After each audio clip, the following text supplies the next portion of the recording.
बोल सियावर रामचंद्र की जय। माता जानकी की जय। ए पहुना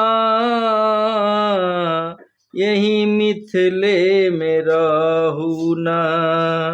ए पहुना यही मिथिले में रहूना। जौने सुख माँ ससुरारी में तौने सुखवा कहूँ ना। ए पहुना यही मिथिले में रहूना। ए पहुना यही मिथिले में रहूना। रोज सवेरे उठब मल के इतर से नहाइबा। रोज सवेरे उठब मल के इतर से नहाइबा। 1 महीना के भीतर करिया से गोर बनाई। 1 महीने के भीतर करिया से गोर बनाई। झूठ कहत ना बानी तनिको मौका एगो देऊ ना।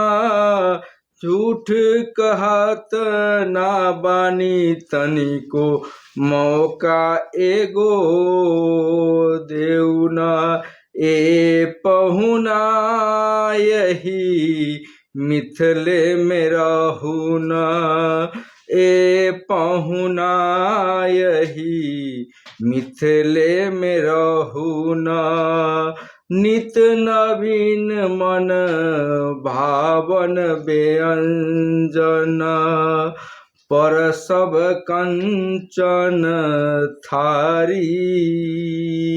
नित नवीन मन भावन व्यंजन पर सब कंचन थारी। स्वाद भूख बढ़ी जाई सुनी सारी सरहज की गारी। सुनी सारी सरहज की गारी। बार बार हम करब चिरौरी और कुछ ही लेहू ना। ए पहुना यही मिथिले में रहूना। ए पहुना यही मिथिले में रहूना। कमला बिमला दूधमती में छीछरी खूब खिलाइब। सावन में कजरी गागा के झूला रोज झुलाई।